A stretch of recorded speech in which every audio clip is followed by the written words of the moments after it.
বন্ধুরা, আজ আমার ছোট নানু বানাবে ডাম্পলিং। ক্যানাডিয়ানরা বলে ডাম্পলিং, আমরা বলি মোমো। এখন দেখো, ওকে আমি সাহায্য করছি। কিমা করে নিয়েছি ডাম্পলিং করার জন্য, আর কিমার সাথে মিক্সড করব এই পেঁয়াজ কুচি, রসুন কুচি, কাঁচামরিচ কুচি, ধনিয়া পাতা কুচি, এটা আর দেব এক্সকিউজ মি, কিমার মধ্যে দেব একটু সয়া সস, তারপরে দিব কাঁচামরিচ, রসুন আর আদা পেস্ট। এটা আমি করে রাখি সব সময়। এই পেস্টটা দেব, হ্যাঁ, এই। তারপরে দেব গোলমরিচ গুঁড়ো,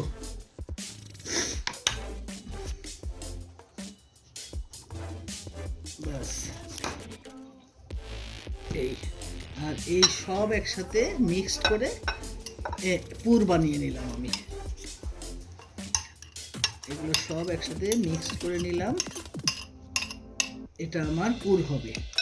আর আমি এখানে 1 কাপ ময়দা, সাথে আমি 4 চামচ কর্নফ্লাওয়ার একটু পানি দিয়ে মাখিয়ে হাফ অ্যান আওয়ার রেখে দিয়েছিলাম।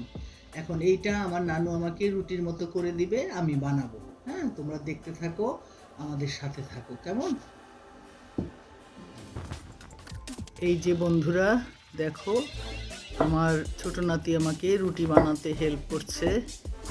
ওর অনেক শখ ডাম্পলিং করবে।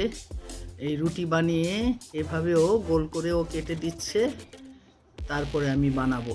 তাহলে আমার জন্য ইজি হবে। হ্যাঁ, এই দেখো, এই যে একটা একটা করে বানিয়ে ও রাখছে। হ্যাঁ, তারপরে আমি এটাকে বানাবো, ঠিক আছে? আর আমার এই পুরটা রেডি হয়ে আছে, সাথেই থাকো।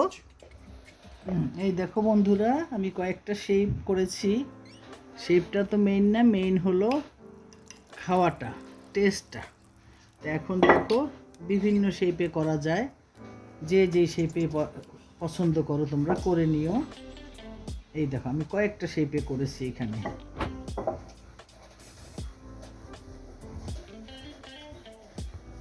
এই যে হয়ে গেল আমাদের ডাম্পলিং, ক্যানাডিয়ান ডাম্পলিং, আর আমাদের হলো বাংলাদেশি মোমো। এখন আমি চুলায় সামান্য তেলের মধ্যে একটু পানি দিয়েছি, ওই পানির মধ্যে আমি এটাকে বয়েল করব।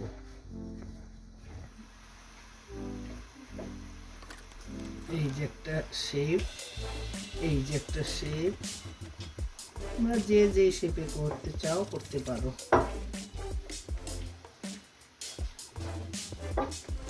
এই যে একটা শেপ।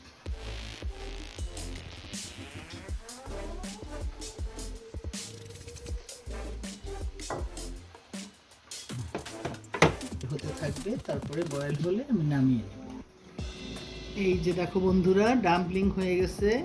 আমি এর মধ্যে কিছু সিদ্ধ করেছি পানিতে, কিছু এয়ার ফ্রায়ারে দিয়েছি। আমার বড় নাতি এয়ার ফ্রায়ারটা খায়, তেল খায় না। আর ছোট নাতি তেল খায়, তেল দিয়ে ভেজেছি। 3 ধরনের এখানে আছে।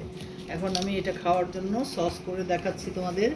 এই যে টমেটো সস নিলাম একটু, তারপরে নেব একটু গোলমরিচ গুঁড়ো, হাফ চামচের কম, চিলি ফ্লেক্স নিব হাফ চামচের কম, ঝাল যত যে খাবে তত বেশি নিয়ে নিও। আর দিয়ে দিব সিসেমিসি, সাদা তিল। এই, তারপর একটু সয়া সস দিব।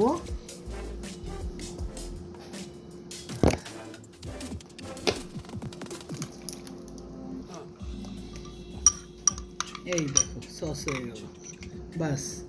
এখন নাও, মজা করে খেতে থাকো। এক এক ধরনের এক একজন খায়, কেউ খায় তেলে ভাজা, কেউ খায় বয়েল করা, আর কেউ খায় এয়ার ফ্রায়ার। এই জন্য 3 ধরনের করে দিলাম, আর এই যে একটু সস করে দিলাম। এখন খেয়ে নাও বাচ্চারা। ওকে, থ্যাংক ইউ।